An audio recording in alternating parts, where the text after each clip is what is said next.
Tuhan Yesus, perkenalkan pekerjaan Roh-Mu lebih dalam kehidupan mempelaimu, tubuhmu, gereja Tuhan di akhir zaman ini. Tuhan Yesus, kami rindu mengenal, kami rindu hidup di dalam dimensi kuasa Roh Kudus dan dalam kekudusannya yang tak henti-hentinya dalam hidup kami.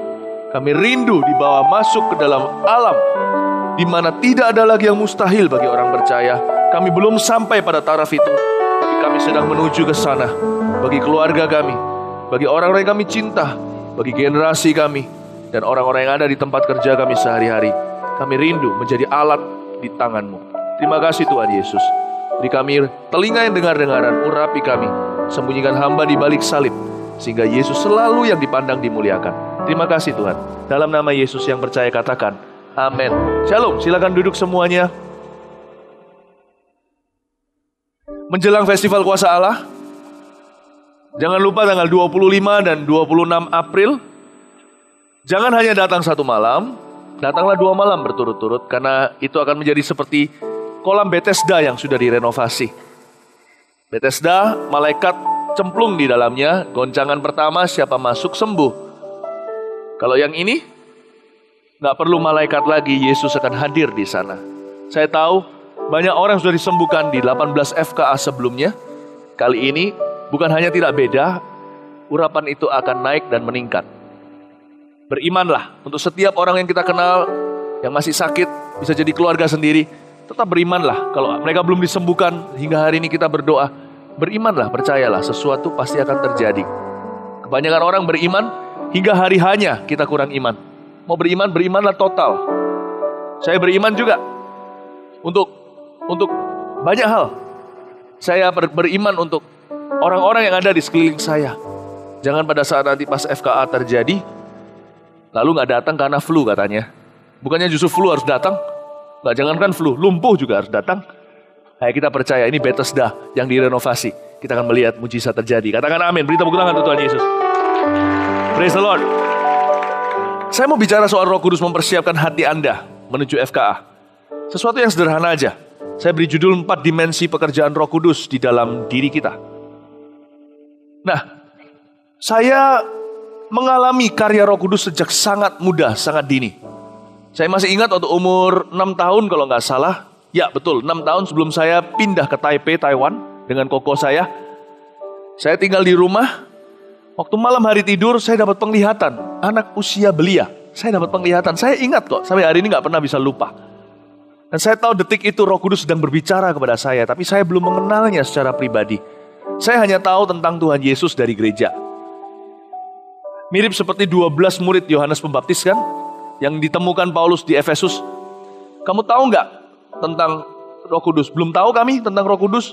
Lalu baptisan apa? Kamu dibaptis dengan baptisan apa? Dengan baptisan Yohanes Pembaptis. Maksudnya hanya sekedar roh agamawi.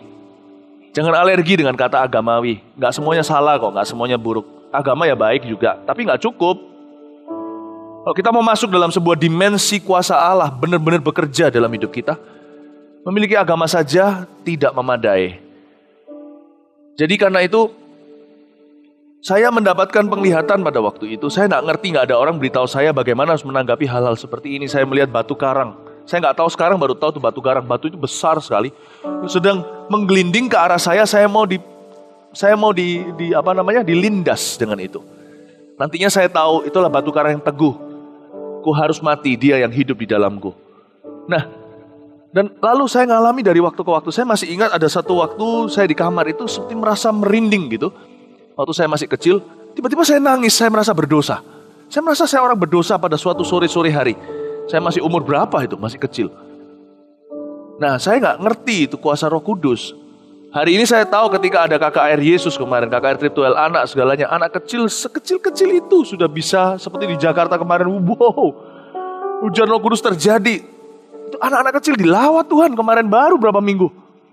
Itu kecil-kecil ke depan itu saya kira mereka cuma ikut-ikutan lari ke depan. Firman yang saya bagikan sederhana. Kesaksian saya tentang neraka tidak boleh terlalu vulgar juga, karena anak kecil gak boleh tahu banyak tentang kekerasan.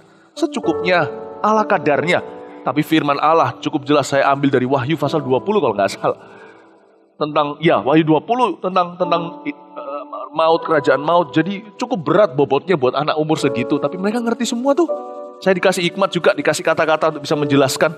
Sesuatu perkara yang sifatnya akhirat begitu mudah dicerna sama anak itu. Kalau nggak Roh Kudus nggak bisa saya bicara dengan orang yang umurnya jauhnya beda sama saya. Nah, tapi Tuhan bekerja, anak-anak kecil itu menangis sesenggukan itu di atas, di sana. Wah, nangis. Sebentar lagi mereka semua berbahasa lidah. Tak lama kemudian 100% rebah. Itu 800 anak itu di lantai semua, boom sekaligus. Saya terkejut, Roh Kudus itu seperti ingin mempamerkan kehadirannya, memamerkan bukan karena dia show off. Tapi karena begitu jarang orang bicara tentang dia. Yesus hingga harus khusus ambil satu pasal menjelaskan, dicatat oleh Yohanes pekerjaan sang penghibur. Kebanyakan orang lebih suka hanya beragamawi, datang ke gereja sudah, pokoknya tahu tentang Yesus. Tahu tentang Yesus tidak mengubah hidup kita. Banyak orang tahu tentang Yesus. Hanya only when we are yielded to the Holy Spirit, the Spirit of Jesus, that our life will be changed. Hanya ketika hidup kita berserah total sama Roh Kudus, Roh Tuhan Yesus itu baru kita diubahnya. Setan pun tahu Yesus, mereka tidak masuk surga. Jadi saya ajak kita untuk betul-betul hidup, mengerti bagaimana caranya Roh Kudus itu bekerja di dalam diri kita. Kita harus paham akan hal itu. Dan dia itu nyata. Nah, saya tahun 92 kenal Tuhan Yesus secara pribadi. Dan itu pun karya Roh Kudus. Roh Kudus yang memberi, saya dilahirkan baru oleh Roh kan. Oleh firman, bukan oleh darah dan daging. Namun setelah itu 3 tahun berjalan, kurang lebih sampai tahun 95. Saya baru betul-betul paham, pribadi itu nyata. Yang Alkitab katakan sebagai pribadi Trinitas ketiga Allah. Pribadi Allah Tritunggal, pribadi ketiga. Itu bukan berarti the last is the least. Yang terakhir itu berarti yang terkecil. Enggak juga, Allah itu Esa. Tapi saya baru ngerti. Ketika tahun 95 saya mendapatkan baptisan Roh Kudus dengan tanda berbahasa lidah, itu hidup saya berubah total. Dari pemalu menjadi orang yang berani berbicara. Dari orang yang gagap kata-kata, nggak tahu gimana menaruh kalimat, diberikan kata-kata hikmat. Ini bukan saya. Dan saya tahu hidup saya berubah dari dalam. Ada sesuatu yang terjadi, sebuah mujizat terjadi dalam diri saya.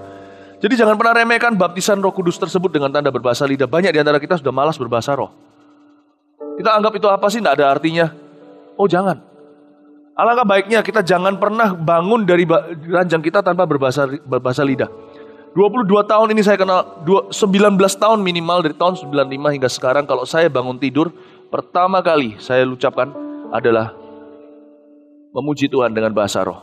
Saya lakukan itu. Saya tidak bangun dari tempat tidur saya sebelum saya berbahasa lidah sekian lama. Sampai hari ini tahu. Istri saya yang sebelah saya sudah terbiasa. Alarm clocknya pagi-pagi langsung sudah berbahasa lidah. Nah, saya juga kalau masuk ke dalam gereja, saya banyak berbahasa roh. Saya belajar melatih diri sendiri. Gunakan karunia itu, indah. Tapi setelah baptisan Roh Kudus itu ada pengalaman-pengalaman yang luar biasa setelah itu. Saya berada di Surabaya. Sebelum saya pergi ke Ungaran keesokan harinya, saya mendapatkan mimpi. Dalam mimpi saya, ada suara berbicara, terimalah Roh Kudus. Saya terkejut. Lalu Roh Kudus beritahu kepada saya, Tuhan Yesus memberi saya mandat.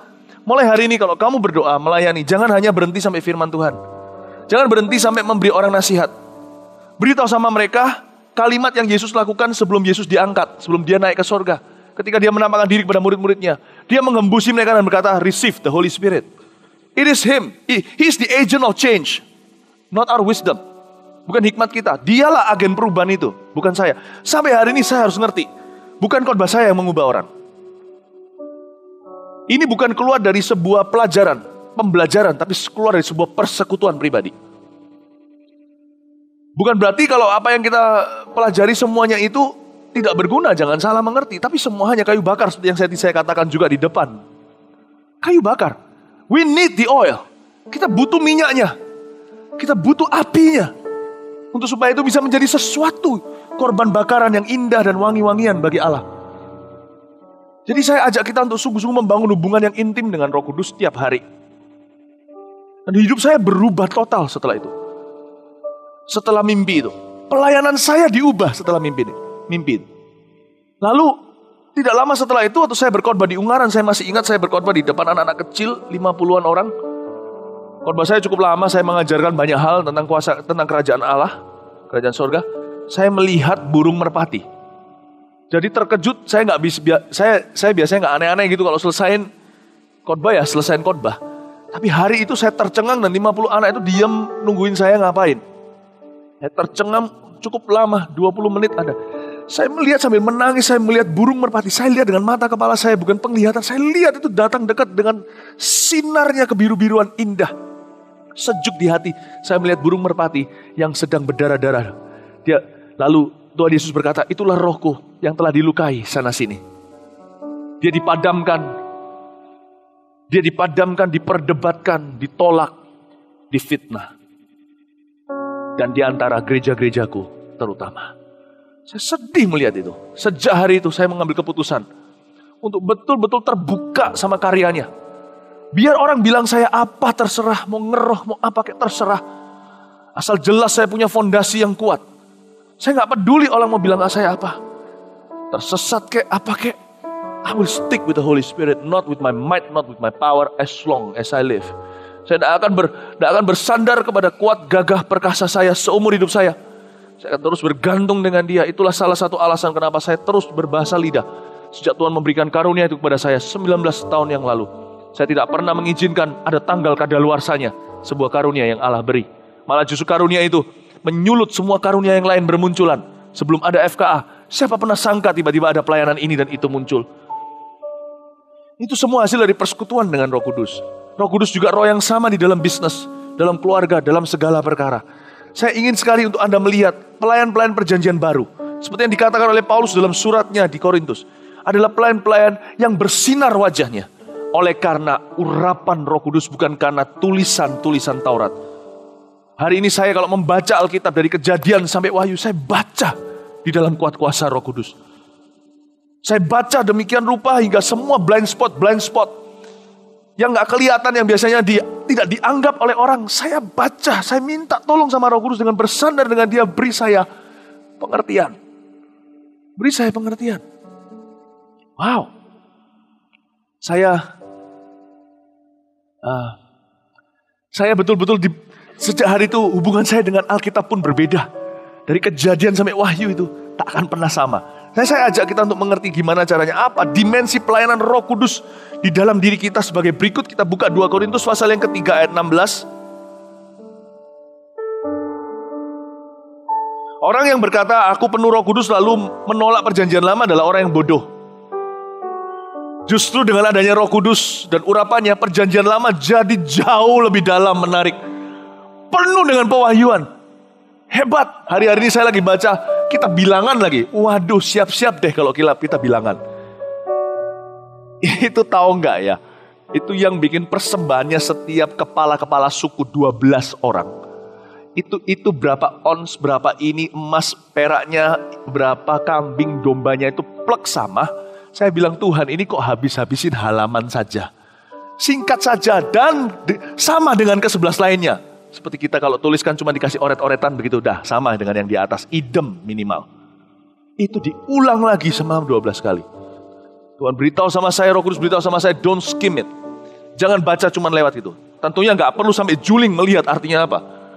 Tapi kalau kamu bisa lewati 12 itu berturut-turut, berarti kamu punya kesabaran cukup untuk melewati 12 apapun. 12 ujian apapun dalam hidupmu, 12 kali pun kamu akan bisa menang selalu dan melulu. Saya baca dan roh saya diubah. Pikiran saya mentok rasanya. Baca semuanya itu. Sampai kepada ayat sekian saya tahu, iya 5 kambing jantan. Udah tahu dari tadi dari ayat sebelumnya. Saya tetap baca. Tuhan bilang sama saya, di sini aku ajari kamu kesabaran. Roh Kudus jadi guru saya dalam segala kebenaran. Kalau kita punya Roh Kudus, kita akan baca perjanjian lama dengan pewahyuan di dalam roh kita yang tiada tandingannya. Untuk kita baca itu saya diajar sama Tuhan untuk bisa melalui apapun 12 kali dan lulus semua, lulus selalu dan menang melulu. Baik itu ujian maupun tantangan, baik itu pelayanan atau apapun juga, tidak ada lagi bagi saya yang namanya repetisi. Saya tahu bahwa Tuhan ajari saya untuk panjang sabar dalam segala sesuatu. Kalau saya ajarin aja tentang, saya ceritakan bagaimana Roh Kudus itu membuat indah. Roh Kudus itu bukan roh perjanjian baru, jangan salah. Dialah roh segala zaman. Waktu dunia dijadikan belum berbentuk, dia ada melayang-layang. Bersama dengan firman, firman itu berbicara, ada suara berkata, jadilah terang. Dia yang jadikan itu, dialah pencipta juga. Karena itu Roh Kudus disebut dengan atribut Allah dalam Allah Tritunggal. Oh, luar biasa. Kalau kita punya Roh Kudus ya, kan kita betul-betul melatih hubungan dengan beliau. Benefitnya itu gak keruan. Bener gak karuan? Dalam bisnis contohnya. My goodness. Tahukah Roh Kudus disebut sebagai roh yang memberitahu kepada kita apa yang akan datang?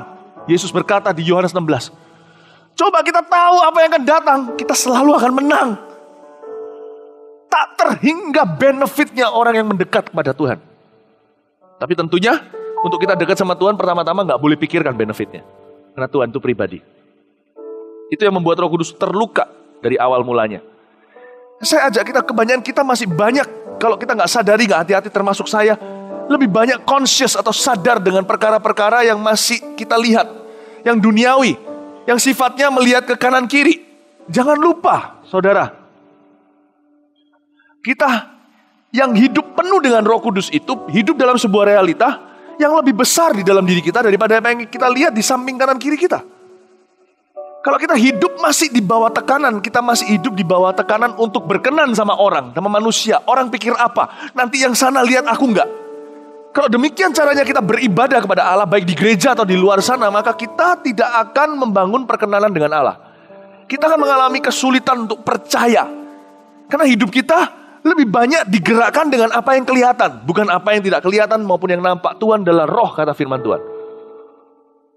Saya ajarkan pada kita satu hal, kita harus mengambil keputusan hari ini. Dipenuhi Roh Kudus itu sebuah privilege atau sebuah keistimewaan, sebuah apa ya? Tahukah dipenuhi Roh Kudus sebuah hak orang-orang percaya? Tapi tahukah bahwa dipenuhi Roh Kudus juga sebuah perintah? Janganlah kamu mabuk-mabukan dan berpesta pora, tapi hendaklah kamu penuh dengan Roh Kudus. Dalam bahasa Inggrisnya be filled with the Holy Spirit. Sebuah perintah. It is an order.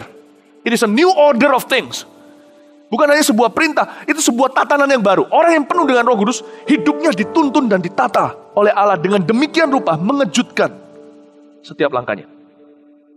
Kita harus ambil keputusan dipenuhi dengan Roh Kudus. Sekarang saya jelaskan sedikit keempat dimensi tersebut. Kita baca ayat 16-18 bersama-sama. 1, 2, 3. Tetapi apabila hati seseorang, kita baca sama-sama. 2, 3. Tetapi apabila hati seorang berbalik kepada Tuhan, maka selubung itu diambil daripadanya.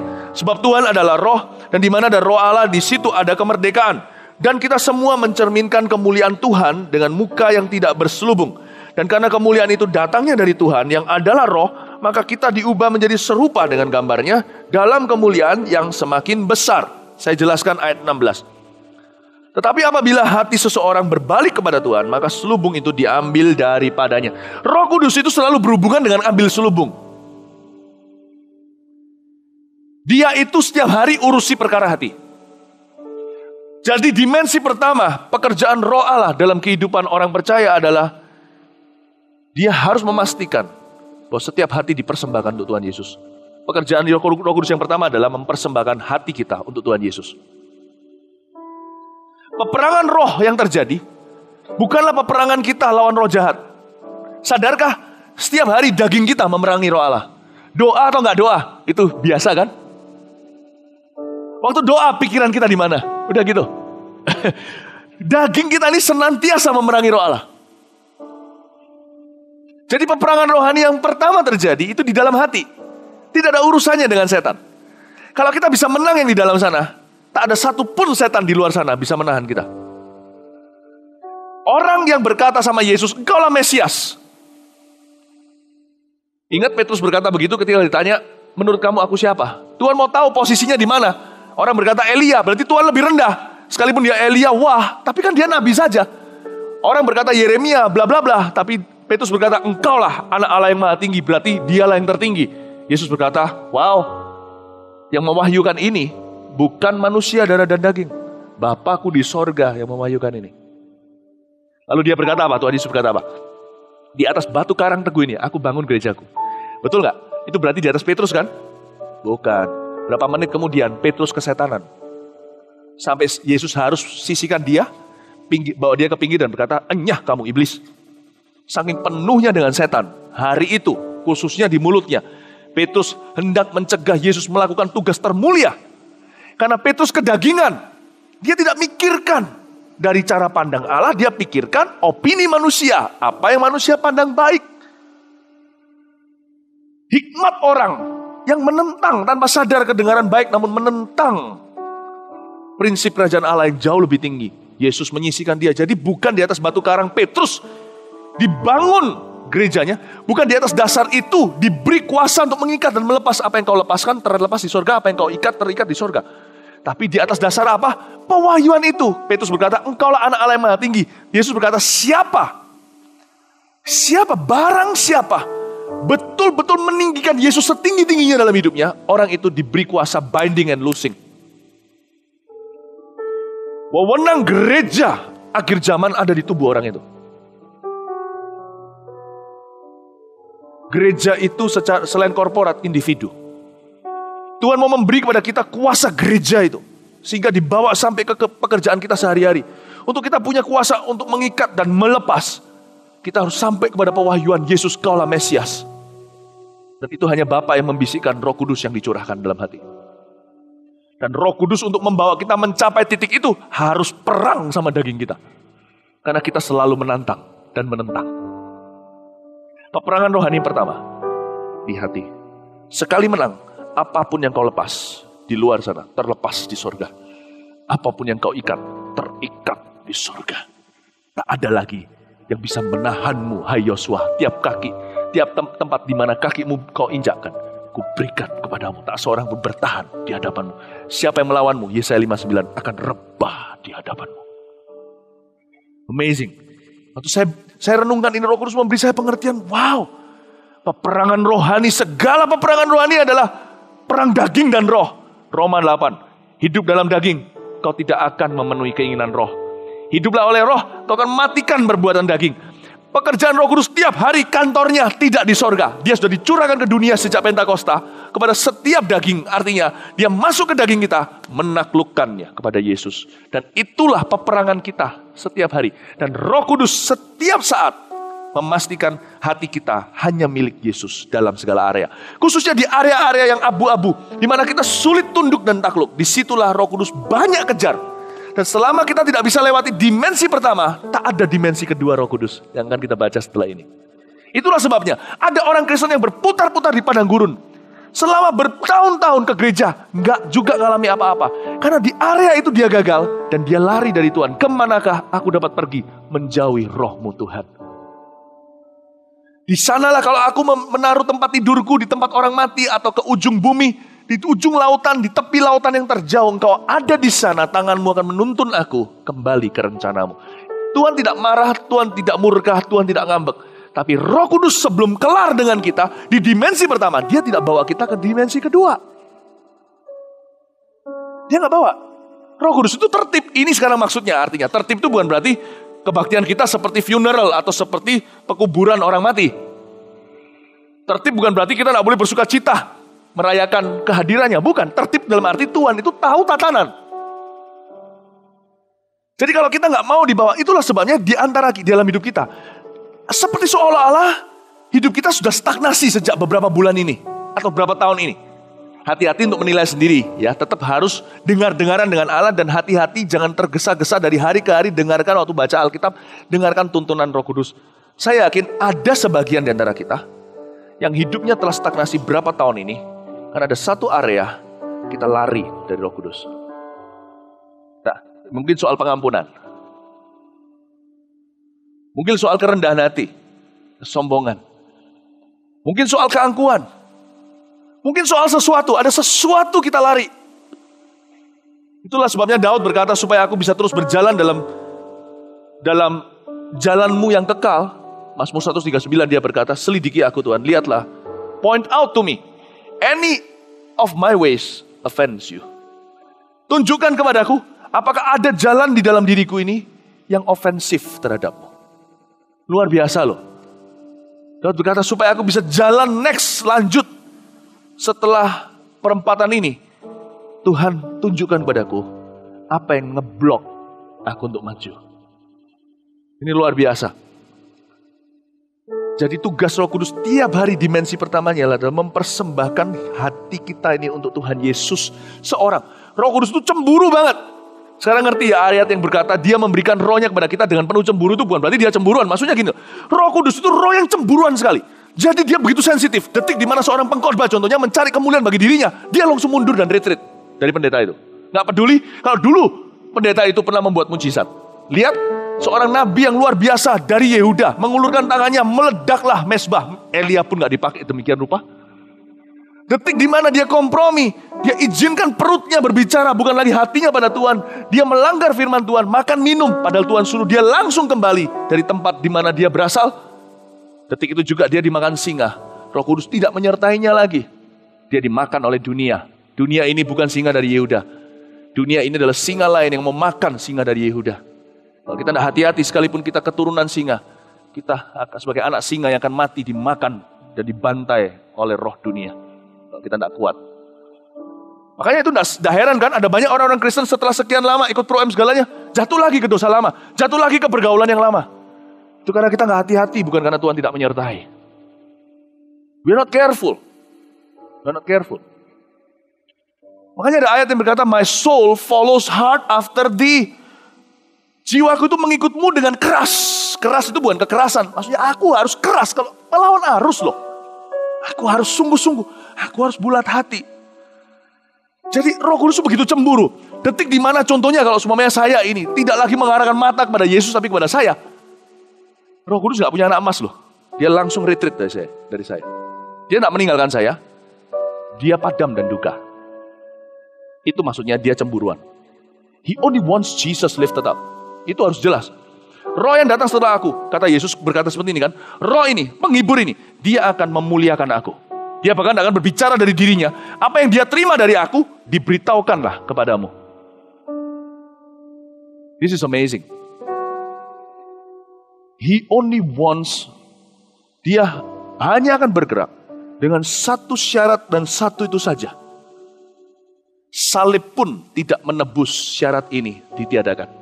Justru salib memberikan tujuan yang jauh lebih jelas mengapa syarat ini ditegakkan. Dia harus makin bertambah, ku harus makin berkurang. Nama Yesus saja disembah, ku di baris paling belakang. Bukan kalau ke gereja di baris paling belakang, pilih dulu yang di depan. Maksudnya yang dalam hidup. Bila Yesus ditinggikan dan salibnya ditegakkan, pasti dia menarik semua orang datang kepadanya sekarang. Ketika penyaliban Yesus, kenapa gempa bumi? Mau tahu kenapa? Karena Bapa dan Roh Kudus sepakat. Kenapa Bapa memilihkan untuk putranya itu penyaliban? Bukan hanya karena itu adalah hukuman yang paling kejam, tapi salib melambangkan peninggian. Meskipun ditinggikan untuk dimatikan, tapi peninggian. Dan sejak hari itu, ketika Yesus dibangkitkan naik ke atas, Roh Kudus juga sepakat. Hanya ketika Kristus ditinggikanlah, aku akan bekerja dalam diri orang. Hanya ketika Yesus memiliki hati seseorang, aku akan leluasa membawa rencana Allah di dalam kehidupannya. It is very simple. Nobody is special, only Jesus. Make that clear, settle that. Selesai, no question asked. Amin. Jadi tugas daripada Roh Kudus adalah mempersembahkan hati kita untuk Tuhan Yesus. Karena itu kita melulu dikejar di area itu. Pernah gak ngerasa begitu? Melulu itu terus. Kita gak beres nih. Katakan soal hubungan. Kita tidak memperlakukan istri kita dengan cara yang lemah lembut dan bijaksana. Kita kasar, kekerasan dalam rumah tangga. Lalu kita datang membawa amplop perpuluhan kita. Tapi ketika kita angkat, hati kita gak enak. Roh Kudus beritahu, aku bukan mau itu. Itu ya memang engkau sedang melakukan kehendakku. Tapi jangan lari dari yang abu-abu itu. Roh Kudus terus kejar. Atau bisa jadi, kita adalah suami yang begitu baik hati. Menyediakan pada istri semua yang dia butuhkan, termasuk sepiring berlian. Tapi kita tidak benar soal keuangan. Waktu kita mencintai, Roh Kudus kejar itu. Kamu gak benar loh soal uang. Dikejar sama Roh Kudus. Dikejar. Kenapa? Bukan karena dia ingin persembahanmu. Dia ingin hatimu. He wants your heart. He has a job. His greatest job on earth. Pekerjaan Roh Kudus terbesar di dunia ini. Bahkan bukan menemplak orang-orang berdosa. Tapi memuliakan Yesus. That is his greatest job. You make sure you and I know this. Tahu ini. Misi Roh Kudus terbesar. Kelihatan ketika mereka berbahasa lidah di bicurahan Pentakosta. Apa yang terjadi? Murid-murid semuanya memegahkan perbuatan Tuhan. Langsung kita tahu. Hal pertama, buah kedatangan Roh Kudus dengan cara spektakuler seperti itu. Hanyalah Yesus ditinggikan semakin tinggi lagi. Jadi dia akan kejar apapun dalam hati Anda dan hati saya yang belum milik Yesus. Sampai kita mati itu akan dikejar sama dia. Kalau tidak gitu Roh Kudus adalah roh penasaran. Dan dia tidak pernah jadi roh gentayangan. Dia akan mengejar. Jadi dengan kata lain, apabila kita cepat menyerahkan hal itu kepada Tuhan, maka sesungguhnya kita sedang menghemat waktu kita sendiri. Kita nggak perlu berputar-putar di padang gurun lagi. Ketika saya dibentuk Tuhan, dari dulu, sejak dulu, saya mau lari, Tuhan bilang sama saya, kembali. Lari, Hagar, kembali untuk ditindas oleh Sarah. Waktumu belum tiba untuk pergi. Wow. Saya kembali untuk ditindas oleh pemimpin saya. Zaman dulu kali, yang kurang bijaksana. Saya kembali. I have to stay. Saya stay di Departemen Praise and Worship sampai selesai di Vancouver, Kanada. Bentuk, tidak boleh lari. Kembali, kau menghemat waktumu sendiri. Karena ketika Roh Kudus kelar, dia akan berkata, mahkota ku beri. Move on, lanjut. Dimensi kedua, kita lihat. Ya, saya memberikan emphasis atau tekanan di dimensi pertama karena ini yang paling susah. Dimensi kedua lebih mudah. Karena sebab Tuhan adalah roh ayat 17. Dan di mana ada roh Allah, di situ ada kemerdekaan. Ini luar biasa. Tugas kedua. Dimensi kedua pelayanan Roh Kudus dalam diri kita adalah memberi kita sukacita sorgawi dalam atas apapun yang kita lakukan di dalam Dia. He gives us supernatural joy. Pernah nggak? Kadang-kadang orang tanya sama saya, kenapa saya dipanggil di area ini? Saya berkata, karena bukan bergantung feeling loh ya. Tapi saya rasakan sukacita yang tiada duanya. Yang orang lain kalau melakukannya, nggak tentu betah saya lakukan. Saya nggak. Ini 30, tadi berapa orang tadi yang konselor ini? 12. Luar biasa, 12 ini bisa 30 jam. Kita dengar aja rasanya langsung sudah mau pingsan. 30 jam. Tapi bagi mereka sukacita. Untuk mendengarkan masalah orang. Itu tidak mudah. Saya juga berusaha loh. Mungkin karena mungkin karena pembawaan Tuhan sekarang berbeda dalam kehidupan setiap kita, ada musimnya kan. Tak lama yang lalu ada satu orang maksa untuk bisa konseling sama saya. Puji Tuhan, saya tahu ada konselor gini, saya lemparkan ke Anda. Di kantor saya lagi sibuknya setengah mati. Keputusan demi keputusan menunggu yang mempengaruhi bangsa-bangsa beneran. Saya tidak membual berkata besar. Dan saya tahu semua juga untuk jiwa-jiwa. Ada satu jiwa di luar sana nunggu saya dan maksa. Nggak ada janjian, nggak ada apa. Nggak bisa lah. Tanya sama Yitro kalau nggak percaya. Satu ditangani ya, kita semua yang mati muda. Akhirnya datang masuk. Saya dengarkan tuh beneran 1 jam. Saya cuma dengar tanpa berkedip. Saya terus beritahu sama saya, aku telah mati dan tinggalkan cara hidupku yang lain. Salib terus di mulut saya. Salib terus 1 jam saya dengerin. Betapa saya salut kalian bisa dengar orang berjam-jam, luar biasa. Dulu saya bisa, sekarang mungkin gak mampu karena waktu musimnya berbeda. Tapi waktu saya dengarkan itu, my goodness. Tapi mungkin kalau semuanya the gentle giant here, sekalipun besar, gentle sekali, a different version of Hulk. Bisa gak dengerin orang? Kan salah satu harus listening kan, counseling itu. Bagi dia sukacita luar biasa. Kalau bisa, ayo ku dengarkan semua masalahmu sampai aku tua, luar biasa. It is his calling.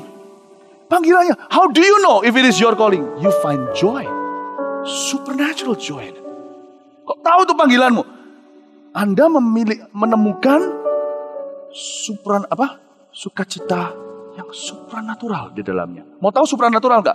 Tanya teman-teman secara alami, secara natural. Mereka betah enggak? Enggak, berarti Anda supranatural. Anda bisa berjalan di atas air dengan begitu mudah seolah-olah tidak terjadi apa-apa. Tapi kalau Anda lakukan apa yang saya lakukan, bisa copot jantung Anda langsung. Bagi saya, natural saja. Alamiah saja. Tuhan memberikan itu Roh Kudus. It is His presence. Tanpa kita sadari, kita kira hadirat Roh Kudus hanya dalam bentuk rasa greng-greng segala. Iya, nanti saya akan sampai ke sana. Tapi jangan lupa, the presence of the Holy Spirit, hadirat Roh Kudus juga dalam bentuk sukacita dalam Anda melakukan apa yang Anda lakukan sesuai dengan panggilan Allah. There is joy in it. There is joy. Ada sukacita. Nah kalau itulah sebabnya, ini Roh Kudus, ini supranatural loh, supranatural. Gini loh, ketika Roh Kudus itu betul-betul hadir di dalam diri kita, apalagi kalau pasca pembentukan hati kita, wow, segala sesuatu yang terjadi setelah itu sampai kita dibawa kembali ke musim pembentukan kembali. Setelah pembentukan terjadi, ketika kita masuk di dalam efeknya berikutnya, apa yang kita lakukan itu tidak lagi ada keluar kesan paksaan, bahkan tidak perlu dipompa-pompa iman kita untuk bisa mencapai yang Tuhan suruh kita mencapainya. Itulah sebabnya Yesus berkata pada waktu ada perayaan Pondok Daun, dia berdiri di Yerusalem dan berkata, barang siapa haus, minumlah. Dari dalam dirinya akan mengalir mata air yang memancar sampai ke kehidupan yang kekal. Betul? Ayo, bedanya pompa dan mata air apa? Pompa itu gini loh, dipompa dari luar. Just mata air itu nggak ada yang pompa. Keluar lumber dengan bebasnya. Bedanya kalau Roh Kudus itu hadir dalam kehidupan kita, diundang, bekerja atau tidak adalah kalau kita ini tinta kita berlumeran dengan tinta hitam daripada hanya penanya tinta merobek kertas tanpa isinya. Itulah anak-anak Skewa.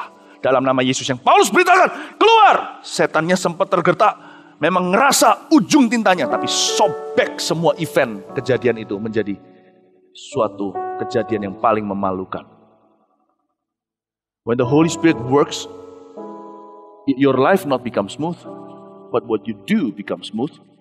Hidup tidak ada yang mulus, tapi apa yang kau lakukan bisa tiba-tiba mulus dan too good to be true, but it's true.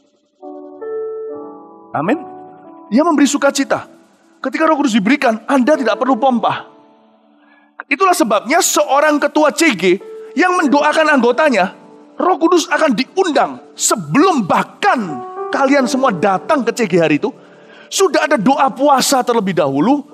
Katakan pemimpinnya yang bayar harga. Lalu ajak beberapa anggota yang terbeban. Waktu hadir, Anda akan lihat perbedaan dengan yang tidak dipersiapkan. Yang lainnya perlu dipompa. Ayo mimpin, pompa. Tiba-tiba yang di sini keluar jamaah Allah.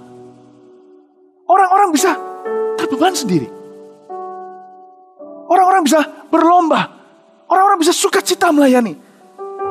Orang-orang bisa tergerak untuk bawa jiwa. Tak ada pompa. Hanya mata air yang memancar terus sampai kehidupan kekal.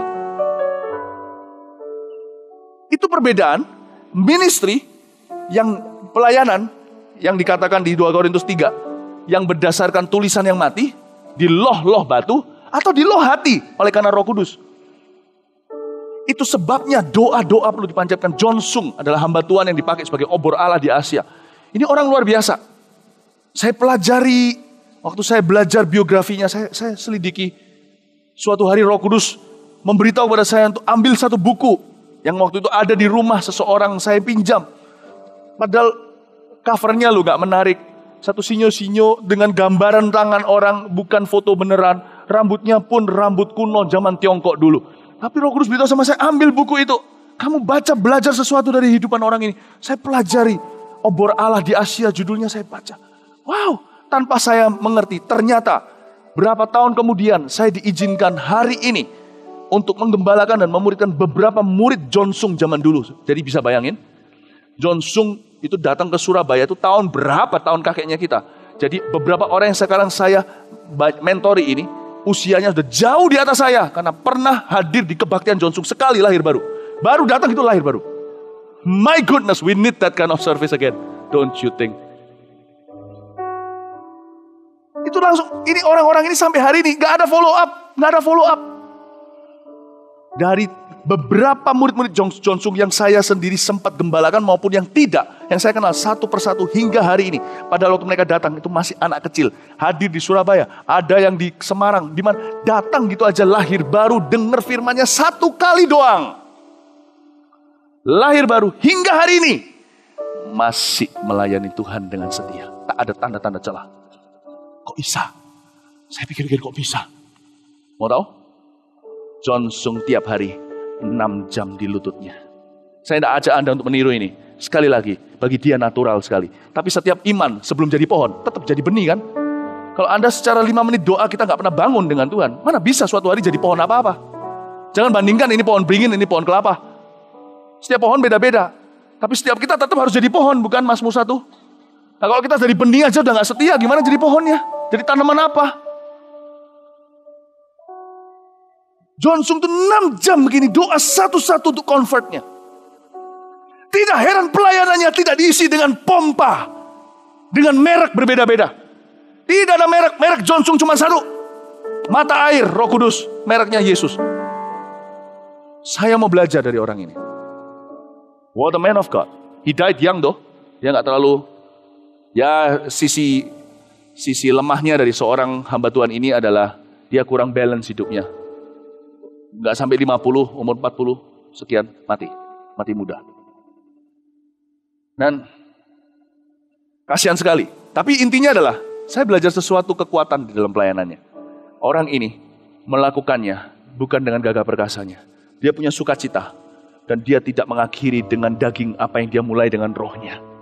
Dan dia cari sukacita itu dalam hadirat Allah. Ya Tuhan, bekerjalah melalui aku. Bukannya Tuhan, kasihku kekuatan untuk bekerja untukmu. Bukan, Tuhan bekerjalah melalui aku. Itu beda. You work through me. You work through me. Kelemahan John Sung cuma satu sih. Dia hanya berkata, Lord, you work through me. Dia nggak lanjutkan, and through my family. He wasn't a good family man. Dan dia mati setelah itu. Dia nggak berzina, tidak skandal segala, tapi dia meninggal dunia. Dan semua anak-anaknya tidak ada satu-satu pun dari keluarganya yang melayani Tuhan. Saya mau ajak kepada Anda satu hal. Lanjutkan, Tuhan memberi kita sukacita dalam apa yang kita lakukan. Lanjutkan hal itu. Jangan bergantung dengan kekuatanmu. Cari Tuhan. Amin. Yang ketiga. Sebab Tuhan adalah roh dan di mana ada roh Allah di situ ada kemerdekaan. Itu maksudnya ya. Kemerdekaan tadi itu ayat 17. Itu yang poin kedua, memberi kita sukacita surgawi. Sehingga yang kita lakukan itu bukan keluar dari jajahan, perbudakan, tapi dari kemerdekaan orang-orang percaya. Wow, bebas, lapang dada. Sekarang yang poin ketiga, dimensi ketiga pelayanan Roh Kudus dalam diri kita sebagai berikut di ayat 18. Dan kita semua mencerminkan kemuliaan Tuhan dengan muka yang tidak berselubung. Ketiga, mencerminkan kemuliaan Tuhan. Ini bagus sekali. 4 dimensi pelayanan Roh Kudus. Yang pertama adalah ia mempersembahkan hati kita untuk Tuhan Yesus. Yang kedua, Roh Kudus memberi kita sukacita surgawi dalam apa yang kita lakukan. Dan menambahkan sukacita itu kalau kita mencarinya. Ketiga, Roh Kudus di level ketiga ini akan memakai segala sesuatu dalam hidup kita untuk kemuliaan Tuhan Yesus. Kalau di level pertama, dia mau hati kita dulu dipersembahkan untuk Tuhan. Di level yang ketiga, dia sudah mulai memakai makan, minum, tidur, bangun kita. Dia mulai memakai segala perkara, segala sesuatu di hidup kita untuk kemuliaan Tuhan Yesus. Tidak usah dibuka, saya sudah siapkan ayatnya di 1 Korintus 10 ayat 31. Kita bisa baca di sini. Keluar dari mulut seorang yang juga hidup di dalam 4 dimensi kuasa Roh Kudus ini, yaitu Rasul Paulus. Munculkan di sini 1 Korintus yang saya sudah siapkan tadi. 1 Korintus 10 ayat 31. Aku menjawab, kata Paulus, jika engkau makan atau jika engkau minum atau jika engkau melakukan sesuatu yang lain, lakukanlah semuanya itu untuk kemuliaan Allah. Ini luar biasa loh. Ini keluar dari mulut seorang Paulus yang waktu makan pakai sapu tangannya. Begini, ditaruh, diambil orang sapu tangannya, juga dipakai sama Roh Kudus. Roh Kudus akan pakai apapun segala sesuatu di dalam hidup kita untuk kemuliaan Tuhan Yesus. Hobi Roh Kudus satu, bukan main golf, bukan main basket. Itu hobi orang-orang yang penuh Roh Kudus. Yang basket maksudnya. Hobi Roh Kudus satu. Dia hobi memakai surrendered soul. Whatever comes from a surrendered soul. Dia hobi memakai whatever belongs to a yielded soul. Roh Kudus hobi memakai apapun dari kehidupan yang diserahkan total sama dia. Itu dia. Sekarang lihat 2 Timotius 2. Ini saya kasih beberapa kesaksian. 2 Timotius 2 ayat 20 sampai 21. Muncul di sini. 2 Timotius 2. Dor. Ya. Oke? Gak apa-apa, dicari. Ya, dalam rumah yang besar bukan hanya terdapat perabot dari emas dan perak, melainkan juga dari kayu dan tanah. Yang pertama dipakai untuk maksud yang mulia, dan yang terakhir untuk maksud yang kurang mulia. Ada 2, maksud mulia, maksud yang kurang mulia. Sama mulia, tapi bukan 24 karat semua. Ya, lanjut. Jika seorang menyucikan dirinya dari hal-hal yang jahat, yang pertama tadi, kalau ya hatinya nggak ada abu-abu, setiap area hatinya diserahkan sama Tuhan. Kita belum sempurna, semua kita menuju ke sana. Ia akan menjadi perabot rumah untuk maksud yang mulia. Oh, jangan berkata gini loh ya, aku sudah diselamatkan berarti aku milik Yesus semua. Sudah. Nama kita pun sudah ditulis kitab kehidupan, udah telat. Cuman gak semua area hidup kita sekarang diserahkan kan. Tahu gak bedanya antara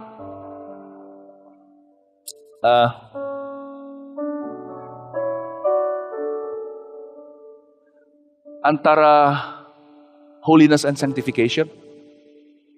Holiness itu kekudusan. Kita disebut umat Allah yang kudus, imamat yang rajin, raja di bangsa yang kudus. Sudah, bukan karena perbuatan kita, itu karena pembelian Kristus. Dia dari suci menjadi dosa, supaya kita yang dosa menjadi suci. Ngerti maksud saya? Terjadi pertukaran di salib itu. Dari 2/3 salib sesuatu terjadi. Hari itu, Yesus di salib tengah itu untuk menyamun yang satu itu. Dua-dua sebenarnya. Tapi yang satu hari itu menerima barternya. Hari ini aku belum bisa buat apa-apa, baptis pun gak bisa.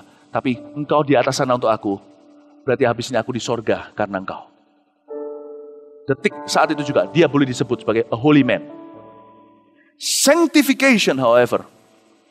Sanctification, kekudusan. Sanctification itu kayak semacam, sanctified. Penyuci. Aduh, bingung nih. Bangsa. Ya udah, satunya saya sebut saja penyucian. Pencucian, ya. Sanctification adalah area-area yang diserahkan oleh Tuhan. Dari kata itulah holiness juga mengandung kata dari kata kudus itu dari kata dipisahkan untuk Tuhan. Holiness itu artinya be set apart unto the Lord. Jadi orang Lewi disebut orang yang disucikan karena mereka dipisahkan oleh Tuhan. Bahkan tidak boleh punya tanah. Mereka milik Tuhan saja. Full timer contohnya. Mereka sanctified. Nah, sanctification itu artinya di area-area tertentu. Ada orang ya, contoh ya. Ada orang ini baik. Penuh Roh Kudus. Semua orang nggak meragukan lagi bahwa dia ini adalah hamba Tuhan yang sejati. Anak Tuhan tulen deh. Kalau dia mati 100%, ayo taruhan dia pasti ketemu di sorga. Tapi di satu area ini, dia belum bisa menang. Yaitu di area prejudice. Di area racism mungkin. Dengan ras tertentu dia ada perasaan gimana. Suatu hari ada seorang hamba Tuhan pernah bicara. Dia cerita, ini orang Korea. Dia sudah dipakai Tuhan segala, tapi suatu hari ketika dia dipanggil sama Tuhan seperti Yunus kepada Ninive, dia dipanggil Tuhan untuk melayani orang Jepang. Kita sama Jepang, ya udah lupa. Orang Korea jauh lebih mendendam. Nggak suka sama Jepang. Sehingga hari ini di Hong Kong pun di jalanan kadang-kadang masih ada protes anti Jepang. Kalau Anda pergi ke sana kebetulan jalan-jalan ya, ada orang-orang itu, saya mikir-mikir lagi seperti mau pukul dahi kepala saya di depan mereka. Alamak, udah lama terjadi, ya sudahlah, maafkanlah. Sampai sekarang masih berkata orang Jepang jahat dan sebagainya, ditunjukkan koran-koran atau ditunjukkan foto-foto dari zaman perang dulu. Sudahlah, yang lalu anak-anak muda Jepang sekarang loh. Saya pergi ke sana kemarin, Tokyo, Hokkaido semuanya. Udah nggak tahu papa mamanya ngelakukan apa kok. Anak-anak Jepang sekarang nggak ngerti semuanya tentang sejarah itu. Ya, jadi waktu terjadi begitu, saya mikir, ya orang-orang Hong Kong, orang-orang China masih ada yang benci dengan Jepang, apalagi kalau dipicu dengan pulau kecil itu. Nah sekarang orang-orang Korea tidak kalah sengitnya, mereka sangat-sangat mendendam. Khususnya generasi yang lebih tua. Mau tahu apa yang terjadi enggak? Dia cerita ketika Tuhan utus dia ke Jepang. Ketika orang Jepang datang untuk minta dilayani, dia langsung muncul aslinya. Di area itu aslinya, area yang lain sudah dibersihkan sama Tuhan. Dia berkata, I hate you. Kaget dia. Dia berkata, waktu tiba-tiba muncul orang-orang Jepang hamba Tuhan itu. Dia berkata, I hate you. Dia kaget. How can I a pastor hate somebody? Bagaimana saya ini seorang hamba Tuhan bisa benci seseorang. Tapi puji Tuhan, Roh Kudus menang di dalam dirinya. Orang itu mau merendahkan hati, dia rendahkan dirinya dan minta saudara-saudara seimannya, hamba-hamba Tuhan dari Jepang itu untuk mendoakan agar hatinya berubah. Maka orang-orang Jepang itu tidak tanggung-tanggung, mereka yang kenal firman Tuhan basuh kakinya. Terjadi pembasuhan kaki, terjadi pemulihan, dia peluk-pelukan dengan orang Jepang. Dan setelah itu gerejanya orang-orang Korea sempat dipakai untuk menerobos. Dan hari ini orang-orang Kristen Jepang, salah satu benihnya adalah dari Korea. Bayangin, itu di satu area dia masih rasis. Dia masih rasis. Karena di dalam hatinya belum dibersihkan sampai sedalam itu. Dalam area hidup saya, ada banyak hal yang Tuhan masih bisa masuk lebih dalam. Tapi selidiki aku ya Tuhan, aku mau lebih. Ketika daerah itu dibersihkan, kuasa Tuhan semakin nyata di dalam hidup saya. Orang lain yang menikmatinya, bukan saya seorang. Itu kerinduan kita. Area mana hari ini? Yang pasti, jangan yang dangkal ya. Kalau mau pilih area yang dalam, jangan kembali lagi ke ulang. Aduh, kalau Anda bangun rumah ya, contohnya bangun rumah di satu perumahan di Surabaya. Udah bangun, udah tinggal dekor. Rubuhin lagi, ganti fondasi. Bingung toh. Kapan jadi? Banyak orang Kristen kayak gitu. Udah bagus-bagus, masuk check-in, masuk. Tiba-tiba, konyol sekali. Aku masuk gak disapa sama Pak Mil. Aku masuk gak disapa sama Pak Victor. Itu fondasi, Rek. Yang lebih quality gitu loh. Kalau mau dibentuk. Kalau mau digesek. Cari yang lebih berbobot, kek. Jangan 1 tambah 2 tambah 3 gitu yang gagal lagi di sana. Itulah sebabnya banyak orang Kristen. Ulang lagi. Pilih-pilih. Ayo, minta sama Tuhan, tunjukkan di hatiku nih mana yang serong. Tapi pastikan Tuhan, bukan yang murahan. Jangan cari yang sifatnya dasar gitu, gak berguna. Ngerti maksud saya? Banyak orang begitu, jatuh bangunnya area-area yang konyol. Karena itu, saya dorong kita semuanya untuk dibersihkan total-totalnya. Saya sih minta sama Tuhan. Saya gak mau gini loh. Saya gak mau ketika di dalam konteks gereja contohnya seperti ini, saya beribadah gitu ya. Saya gak mau merhatikan hal-hal yang sifatnya sudah seharusnya, kata Ibrani, kita harus meninggalkan asas-asas dasar iman kita. Penumpangan tangan, pertobatan dari kehidupan sia-sia dan sebagainya. Itu harus lewat. Saya nggak mau datang ke sini lagi mikir, oh nanti orang lain mikir apa ya kalau saya berdoa begini. Oh nggak mau. Saya mau lutut kayak, saya mau berdiri kayak, saya mau apa. Saya nggak mau Anda ngurusi. Itu urusanku. Nanti maksud saya, Bapak Ibu. Saya nggak mau ngomongnya keras dan kasar, bukan. Tapi untuk daging kita nggak perlu gentle. Saya nggak peduli. Saya tidak boleh peduli. Detik saya mulai peduli dengan perkenanan manusia di area-area konyol seperti itu, saya harus kembali lagi ke sekolah dasar dengan Roh Kudus. Nggak mau saya. Bentuk aku yang lebih dari itu. Mohon Tuhan bentuk aku lebih dari itu. Bentuk aku yang begini aja. Ketika FKA terjadi, mujizat terjadi, dokter pun nggak bisa menyangkali. Masih ada juga dokter-dokter yang akan menciptakan nanti suara-suara seperti pada waktu Yesus dibangkitkan memberitahu kalau itu mayatnya dicuri. Gitulah. Kalau saya nanti harus hadapan dengan dunia medis yang tidak akan, yang menyangkali mujizat, yang menganggap itu kebetulan. Ya ayo bentuk aku di area itu, ayo. Saya nggak mau bentuk aku di area yang konyol. Bentuk aku di area advance. Supaya setelah itu, berikutnya yang bertobat dokter-dokter dalam pelayanan saya.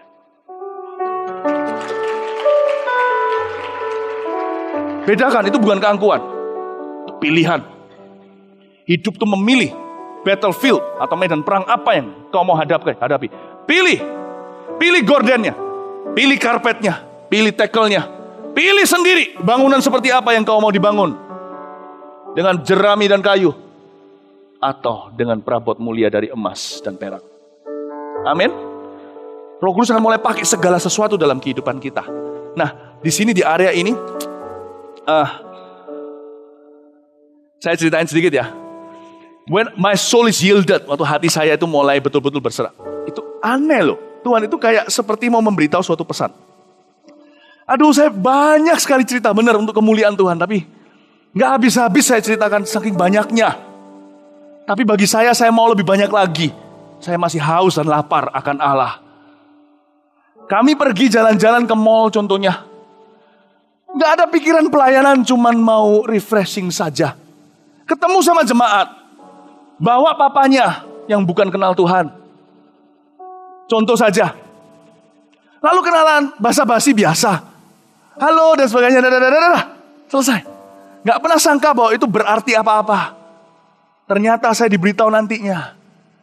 Dengan menangis anak-anaknya dan istrinya, yaitu mamanya maksudnya. Anak dan mamanya beritahu, kami berdoa agar bisa ketemu Ko Philip di mall ini.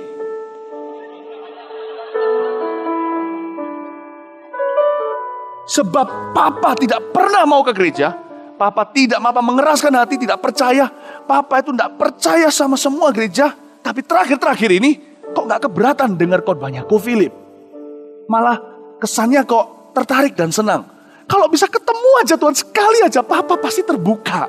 Wow, saya gak sangka saya bisa. Begitu pentingkah? Ya sudah, sekali-kali sadar diri gak apa-apa. Tapi jangan lebih dari itu, nanti saya sadar saya telanjang. Kata Adam dan Hawa kan. Jadi saya biarin gak apa-apa. Tapi ini pengalaman buat saya. Wow, ketemulah. Setelah itu papanya terbuka. Papanya ke gereja. Gini loh. Perabot itu, sofa, ketika diduduki gak ada yang suaranya aduh, gak ada kan? Gak ada yang komentar. Sofa semua itu kalau dipakai itu gak sadar. Jadi jangan pernah mengira dipakai Tuhan itu hanya di atas mimbar. Ketika Roh Kudus memerintah dalam hidup kita, segala sesuatu dipakai. Segala sesuatu kau sadari tidak sadari dipakai oleh dia. Menjadi perabot mulia itu artinya itu. Artinya dipakai sama Roh Kudus. Maksudnya tadi itu makan minummu pun dipakai. Saya pergi ke sana ya nggak doa dulu Tuhan Yesus hari ini mau ke GM, TP atau kemana? Enggak lah. Jalan aja. Ternyata kami dituntun Tuhan sesuai dengan doa orang. Tapi kami tidak disadarkan. Kalau kami sadarkan, kami nanti bisa kesel. Masa refreshing aja diatur sama jemaat kan gitu. Tapi ternyata ya faktanya diatur sama jemaat. Kami jadi jawaban doa tanpa kami merasa kami didoakan. Ngerti maksud saya? Itu terjadi gak sekali dua kali loh. Dan salah satu sekarang jadi tangan kanannya Ko Bernard di Semarang. Salah satunya full-timer. Bukan full-timer, sorry.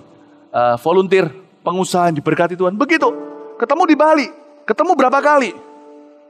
Bisa di Bali itu ketemu di airport, lalu habis itu berkata doa lagi, Tuhan kalau memang betul, ketemu di hotel, terus ketemu di Jimbaran. Dalam satu hari ketemu 3 kali. Lalu mereka berdua dengarkan itu jam kehidupan pada waktu setel, istrinya mandi, suaminya iseng setel, menangis dan berbahasa lidah kalau nggak salah. Saya nggak sangka video kayak pertemuan kayak gitu kemana dipakai Tuhan. Saya berdoa ya Tuhan, pakai aku lebih. Yang terakhir di LA, nggak terakhir sorry, ada banyak. Tapi cerita saya terakhir sekarang ini, yang untuk yang poin ini, siap-siap pulang jam 10. Saya di LA, mau pergi setelah khotbah di sebuah tempat di gereja di LA, saya pergi ke kamar mandi kembali duduk. Disentrong AC, saya pindah persis angle-nya di pintu situ dari jendela kelihatan jalanlah orang Korea. Orang Korea yang punya gereja salah satu jemaat atau salah satu hamba Tuhan Korea di gereja 7 hektar besarnya di downtown LA. Itu tempat saya khotbah saat itu. Datanglah dia nggak hadir di kebaktian saya, tapi dia lihat lalu Roh Kudus beritahu sama dia masuk. Dia lihat saya panggil saya keluar dan saya tanya sama dia apa yang bisa saya bantu. Dia berkata, saya orang Korea, Roh Kudus suruh saya masuk, ngomong sama Anda. Dan betulkah Anda punya beban untuk Korea Utara? Saya bilang, iya. Korea Utara, iya. Terus saya beritahu sama dia, kenapa Anda tanya gitu? Saya peneguhan buat saya.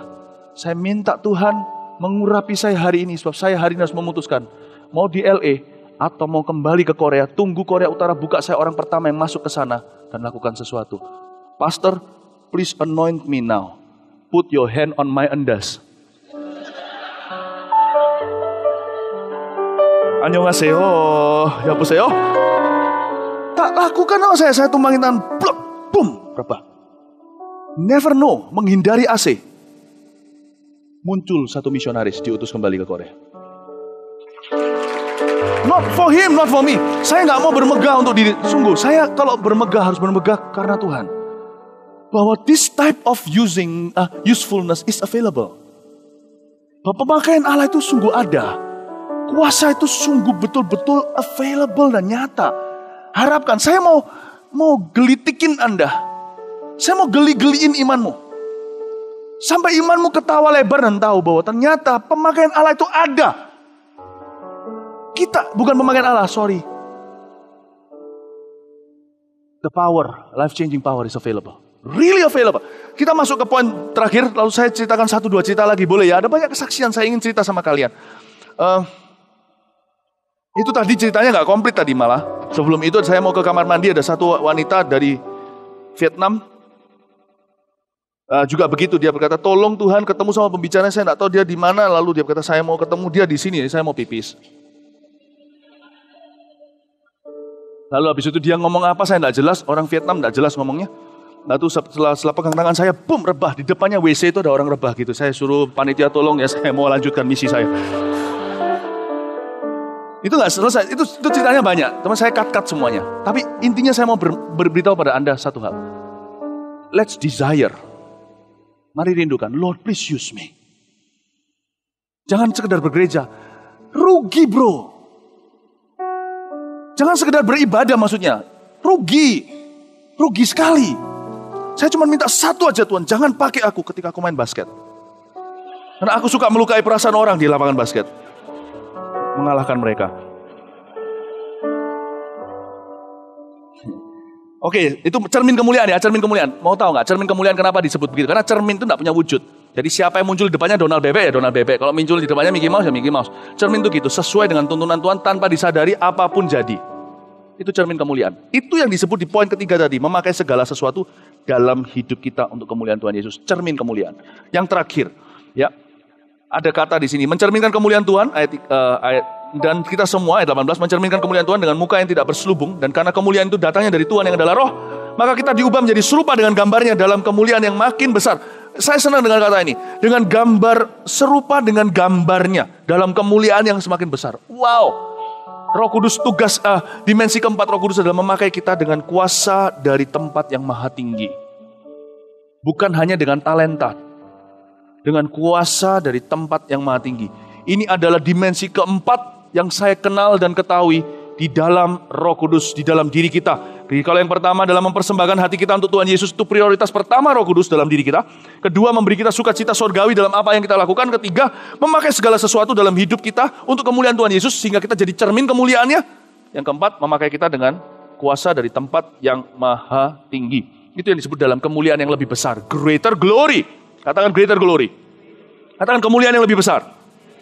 Kemuliaan lebih besar di sini ini luar biasa.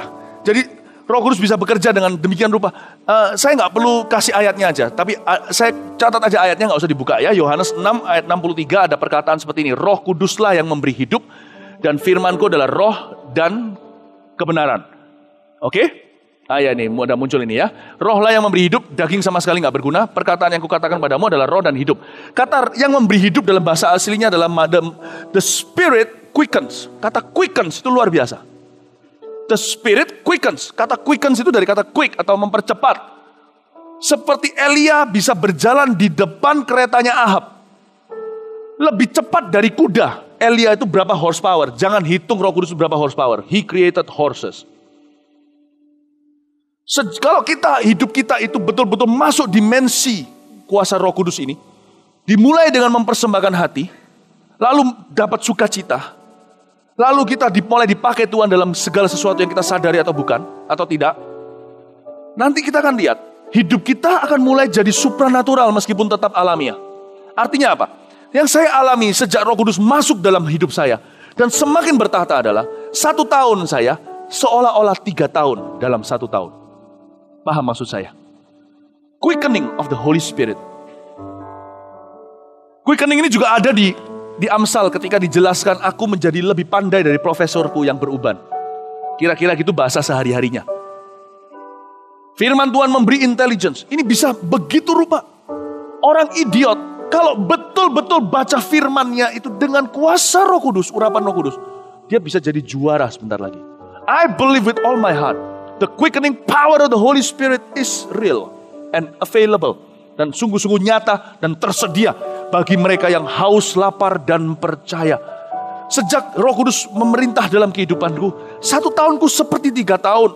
Jadi 19 tahun ini, 19 kali 3. 57 tahun seolah-olah aku telah hidup, padahal dalam 19 tahun sejak tahun 95. Saya merasa seperti sudah 57 tahun.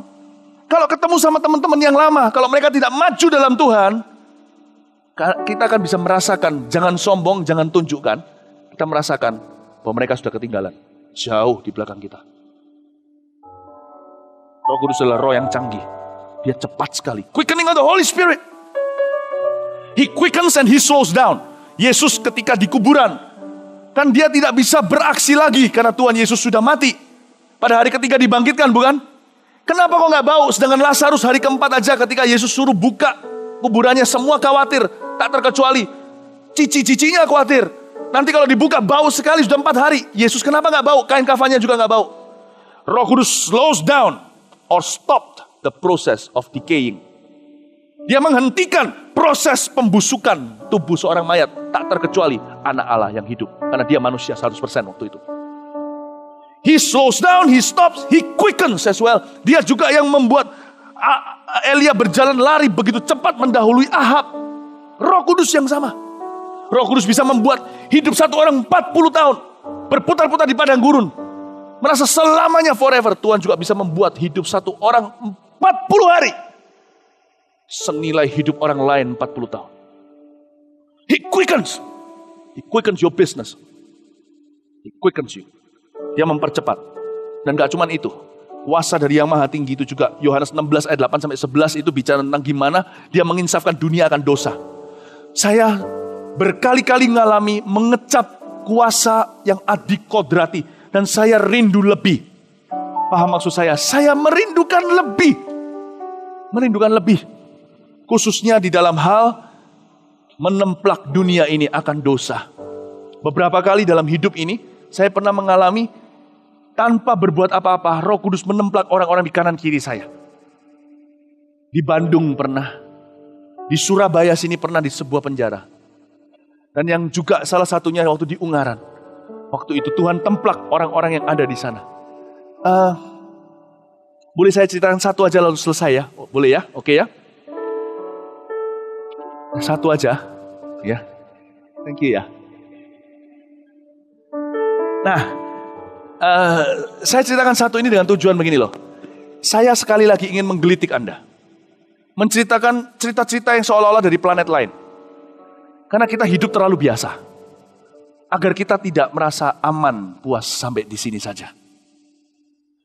Turun dari doa di Ungaran, Jawa Tengah. Kami berdoa, ada satu season of prayer, ada satu musim berdoa. Turun. Tiba-tiba ada anak-anak muda di halaman depan gereja, cukup panjang itu, cukup dalam, maksudnya cukup jauh. Itu berkumpul semuanya, anak-anak jalanan kali. Mereka kumpul semuanya. Satu persatu masuk, menangis di jamah Tuhan, bertobat, terima Yesus.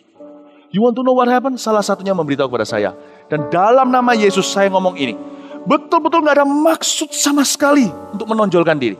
Saya hanya ingin memberitahu kepada Anda bahwa kuasa seperti ini betul-betul ada. Kemuliaan lebih besar itu memang ada. Kalau Anda mencarinya, Anda akan terkejut. Yeremia 33. Aku memberitahu kepadamu kalau kamu berseru kepadaku. Kalau kamu tidak puas sampai di sini, aku memberitahu kepadamu apa yang kamu belum tahu. I'll give you hidden treasure, hidden power you've never had before. Sebuah kuasa tersembunyi dari berabad-abad. Yesus itu, dia adalah pengharapan dengan kemuliaan. Kolose. Dan salah satunya memberitahu kepada saya, kami semua melihat wajah Anda bersinar. Satu-satu masuk. Dan itu sesudah itu terjadi kebangunan rohani berbulan-bulan lamanya. Di antara orang-orang yang bertobat. Di antaranya sekarang adalah pendeta-pendeta kita. Salah satunya yang dulu pernah gembalakan di Pontianak, Benny namanya. Itu melihat wajah bersinar. You will never know. Kita gak akan pernah tahu kalau wajah kita bersinar. Harus orang lain yang berberitahu. Kuasa Tuhan itu terjadi demikian rupa. Kakak sepupu saya, waktu di Bandung, tidur satu kamar, saya berdoa. Semalaman kelepak-kelepak begini. Besok paginya dia pergi, dia mandangin saya dengan pandangan gak enak. Waktu dia kembali lagi, dia cerita sama saya, Ti, panggilan saya waktu itu, Titi. Jangan awas panggil saya begitu. Dia bilang, gak tahu kenapa semalaman Koko ini merasa orang paling berdosa tidur di sebelah. Karena kebetulan saya dinginapin di kamarnya dia. Kamar gak ada kamar lagi, yang lainnya sepupu yang lain. Dan dia beritahu, saya merasa kotor berdosa. Ada apa dengan kamu, Ti? Saya malah tanya, ada apa dengan saya? Saya bilang, ada apa dengan kamu kok? Tidak sampai 15 menit kemudian, dia sudah berlutut di lantai. Menangis terseduh-seduh dan berbahasa lidah. Tidak sampai 45 menit kemudian, om tante saya dan seluruh keluarganya terseduh-seduh. Dan termasuk om saya langsung berbahasa lidah di tempat. Don't clap your hands. Saya mau beritahu dulu. Hari itu, I come face to face with a power foreign to me. Saya menghadapi berjumpa dengan suatu kuasa yang bagi saya seperti dari luar angkasa. Saya nggak tahu ini apa. Saya nggak bicara satu patah kata. Itu orang nggak tahan di samping saya bukan karena saya maha suci. No. Saya banyak kelemahan dan kekurangan. Tapi satu hal, waktu kita mau dibentuk Tuhan, menyerahkan semuanya. Kita belum tentu sempurna. Dan waktu kita tahu ada kuasa seperti ini, kita haus dipakai lebih. Tuhan akan mendengar doamu dan dia akan memakaimu lebih. Dan Tuhan akan memberimu, menunjukkan padamu kemuliaan yang lebih besar yang belum kamu tahu. Kalau Anda menginginkan. Nah, sekarang boleh tepuk tangan. Mari kita semua bangkit berdiri. Mari kita berdoa. Terima kasih ya Tuhan. Oh haleluya. Haleluya. Oh Lord, thank you Jesus. Maafkan saya agak molor sedikit ya. Untungnya besok Minggu.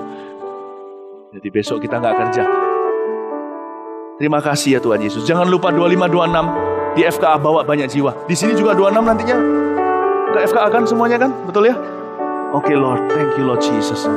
Makasih ya Tuhan. Roh Kudus, hamba minta kepadamu, muliakan Yesus lebih lagi dalam hidup kami. Tuhan Yesus, tambahkan dimensi takaran daripada hadirat kuasa-Mu di dalam kehidupan kami. Hamba mohon Tuhan bekerja dengan cara-Mu yang paling heran dalam kehidupan kami. Jemaat Pro M khususnya, beri kehausan hati, hausan lapar akan Kau. Kami tidak mau biasa-biasa jadi orang Tuhan. Rugi. Really. Apapun yang kami lakukan bukan bersandar dengan Roh Kudus, itu ujungnya tak ada buah. Roh Kudus, oh Tuhan terima kasih. Kami mohon tangan Tuhan bekerja dalam kehidupan kami. Terima kasih ya Tuhan. Thank you Lord. Thank you Lord. Thank you Lord. Thank you Lord. Thank you Lord. Thank you Lord. Thank you Lord. Shanana mata kapata kapata. Ina mara mata kaya rana mata ya. Shanana mata ya rara mata. Oh ramata ya shanana. Pakai kami lebih.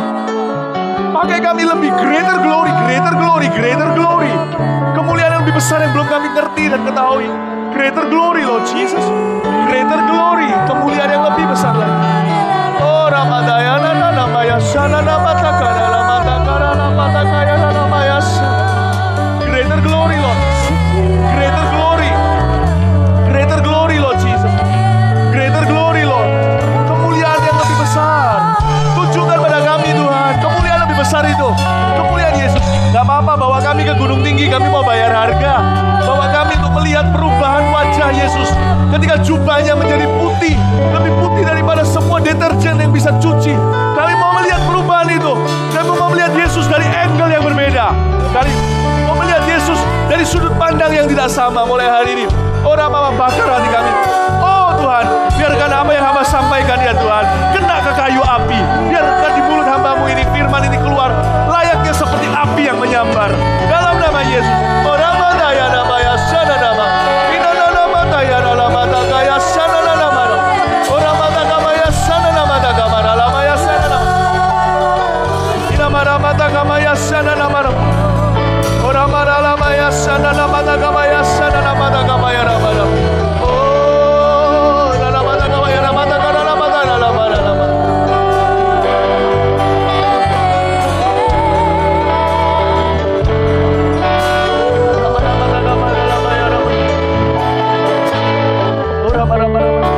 Kita akan nyanyikan satu lagu ini. Sabar-sabar saja kalau Anda yang mau pulang dulu.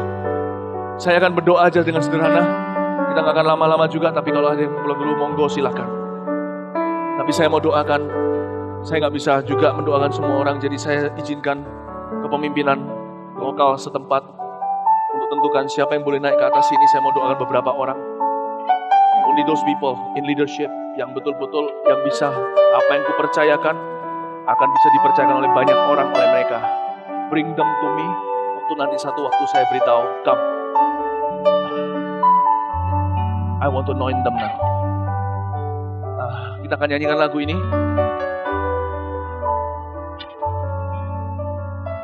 Dan bawa pemimpin-pemimpin itu, kalian yang milih siapa yang harus maju di sini dulu. Nggak bisa doain seluruh jemaat.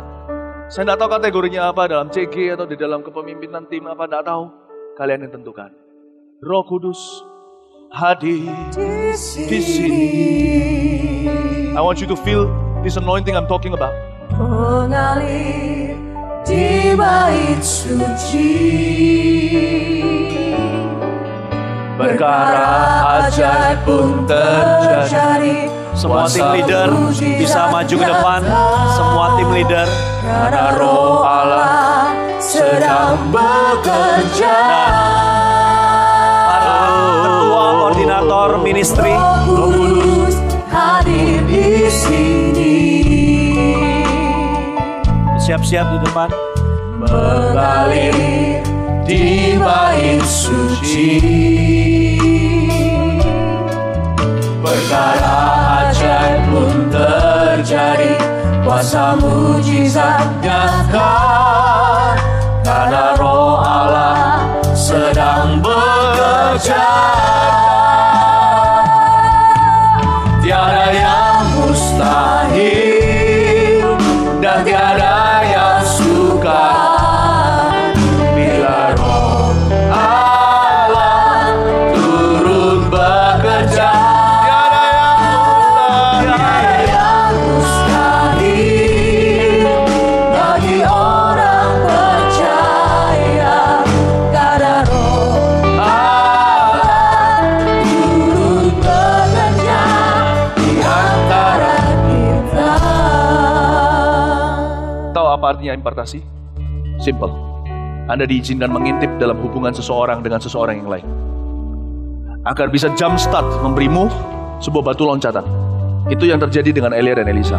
Saya mau lakukan ini, dan ini tidak saya lakukan setiap minggu, setiap kali saya di sini. Yang saya maksudkan dengan urapan tadi dalam pelayanan saya, urapan dalam kehidupan saya itu, saya izinkan kalian mengintip sedikit. So you will know what I'm talking about. So this is what we're gonna do. Saya akan nyanyi. Kita akan nyanyi sekali lagi. Dan saya akan mulai berdoa bagi orang-orang ini. Kemana saya lewat nanti, Roh Kudus akan menyertai bersama dengan saya.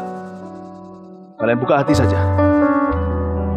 You know, I'm not only I'm going with him, he's also going with me. Bukan hanya saya jalan dengan dia, dia jalan dengan saya. Tidak usah tunggu saya tumbang tangan. Saya hanya akan berjalan dengan dia. He's gonna be with me. He's gonna be with me. And you're gonna see the power behind, the real power behind any ministry. It is the Holy Spirit of Jesus. Saya berdoa di dalam nama Yesus hingga hatimu diperbaharui, urapanmu pun diperbaharui, diperbesar. Dan di sini saya bisa, Roh Kudus tunjukkan pada saya ada beberapa hati yang sudah robek sebenarnya, ada kecapean. Ada beberapa yang sudah jenuh, dan Tuhan akan membakar dengan yang baru. Oh Ramatakaya. Da da da na na na na na na. Da da da da da da da. Da da da da da. Da da da da da.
Nyanyikan dengan lembut. Roh Kudus hadir di sini.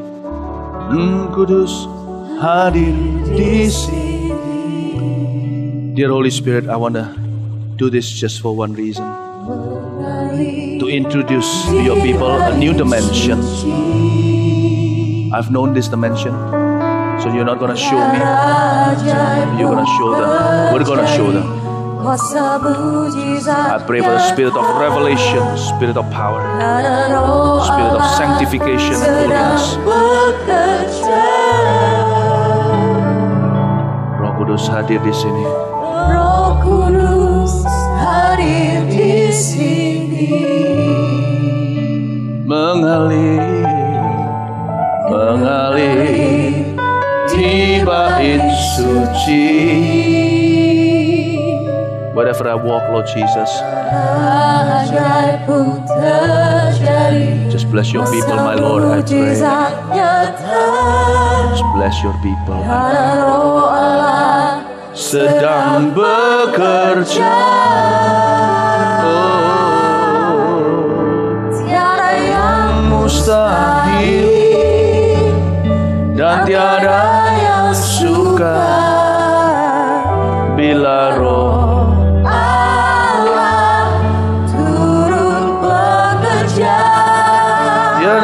mustahil bagi orang percaya, karena roh Allah turut bekerja. Tiada yang mustahil. Tiada yang mustahil dan tiada yang suka.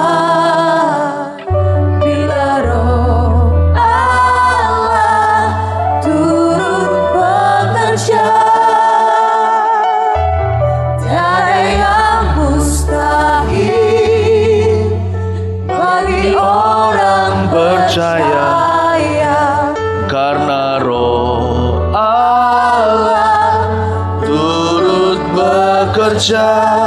Tiada yang mustahil. Tiada yang mustahil dan tiada yang suka. Bila roh Allah turut bekerja.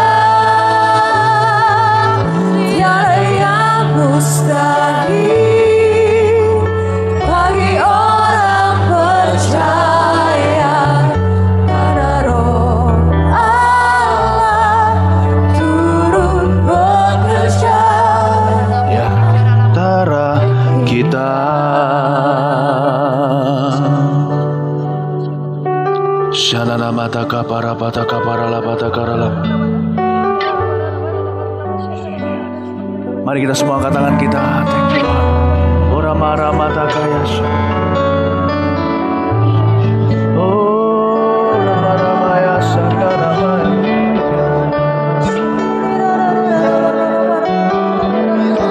Taruh mikrofonmu sini. Come, stop. Thank you Lord. Just sembah dia. Ora mara jangan berhenti.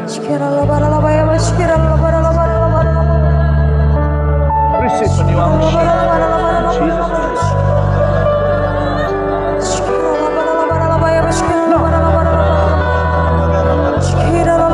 Turut bekerja, tiada yang mustahil dan tiada yang suka bila roh Allah turut bekerja. Tiada yang mustahil, tiada yang mustahil bagi orang percaya, karena roh Allah turut bekerja di antara kita. Karena roh Allah, karena roh Allah turut bekerja. Bila roh Allah, Bila roh Allah turut bekerja. Karena roh Allah, karena roh Allah turut datang. Kita beri tepuk tangan bagi Tuhan Yesus. Haleluya. Terima kasih Tuhan. Bapa dalam sorga, ada sesuatu yang terjadi ketika kami masuk ke hadirat-Mu hari ini. Khususnya para pemimpin yang dipanggil ini. Ya Tuhan, hari ini Engkau memberitahukan sebuah dimensi di mana kami perlu tekun untuk menggali. Terima kasih Tuhan, Kau membukakan wawasan. Bukan hanya 3 dimensi hidup ini, 4 sekaligus Kau buka. Kami mengerti hari ini ya Tuhan, kami baru membangun pelayanan dan apa yang kami lakukan dengan fellowship yang erat dengan seorang pribadi yang tidak kelihatan. Nah, mulai hari ini ya Tuhan, bakar kembali hati. Aku tahu ya Tuhan, ada hati-hati yang telah diubahkan. Air sejuk telah dicurahkan ya Tuhan dari sorga. Thank you Tuhan. Terima kasih, api yang keluar dari mulut hamba-Mu kena ke kayu yang sesungguhnya. Terima kasih untuk apa yang Kau lakukan dan kerjakan hari ini. Kami mau mulai hari ini segala sesuatu kami lakukan untuk kemuliaan nama-Mu. Kami mau lakukan segala sesuatu untuk kepentingan-Mu. Kami mau hati kami sepenuhnya menjadi milik-Mu dalam suka duka, dalam kurang maupun lebih, dalam kaya maupun miskin. Hati kami tidak mendua, tidak berpaut pada hal yang lain. Kami mau totalitas dengan Tuhan. Kami tidak mau lagi memperhatikan hal-hal yang sifatnya duniawi, hal-hal yang sifatnya tidak perlu kami perhatikan. Kami mau memperhatikan apa yang Tuhan suruh kami untuk benahi. Terima kasih ya Tuhan. Kami bersyukur kepadamu. Ya Tuhan, terima kasih ya Bapa. Materaikanlah, bukan hanya bagi orang-orang yang maju ke depan ini, tapi semua orang yang hadir hari ini ya Tuhan, belajar sesuatu. Roh Kudus yang seringkali kami abaikan, sekarang kami mengerti Dia adalah pribadi yang hidup, yang berjalan dengan kami, bukan hanya kami berjalan dengan Dia. Jalanlah dengan kami, pegang tangan kami. Kami minta ya Tuhan, hari-hari ke depan Kau bawa kami kepada kemuliaan yang lebih besar. Mau melihat pekerjaan karya-karya yang tidak pernah kami bayangkan bisa terjadi sebelumnya terjadi dalam hidup kami. Kami mau lihat mujizat-mujizat-Mu yang nyata ya Tuhan Yesus, agar dunia tahu dan percaya bahwa Engkau Yesus adalah Tuhan dan di atas segalanya. Terima kasih Tuhan. Kita akan menerima doa berkat. Silakan. Terima kasih Tuhan. Mari kita angkat tangan kita bersama-sama. Terima kasih ya Tuhan untuk kuasa Roh Kudus-Mu di tengah-tengah kami. Karena kami tahu ya Tuhan, bukan kami harus memompa lagi ya Tuhan, tapi biar Roh Kudus menjadi mata air di dalam kehidupan kami. Dan mata air ini keluar ya Tuhan, menjadi berkat buat banyak orang. Angkatlah tangan-Mu di mana Engkau berada hari ini. Terimalah berkat Tuhan. Biar damai sejahtera Tuhan selalu bersama-sama dengan Kau. Kuasa Roh Kudus beserta dengan diri-Mu kemanapun Kau berada. Kau akan menjadi mujizat di tengah-tengah lingkungan-Mu, di tengah-tengah saudara-Mu, di tengah-tengah tempat kerja-Mu. Tuhan akan memakai Engkau terus lagi di dalam kehidupan-Mu dengan dahsyat, dengan luar biasa. Kami berdoa ya Tuhan Yesus, hamba-Mu berdoa untuk setiap jemaat-Mu diberkati Tuhan, untuk naik dan tidak akan turun, jadi kepala dan bukan jadi ekor. Dan apapun yang kami perbuat pasti akan berhasil. Di dalam nama Tuhan Yesus yang terima berkat Tuhan katakan amin. Beri tepuk tangan yang meriah bagi Allah kita.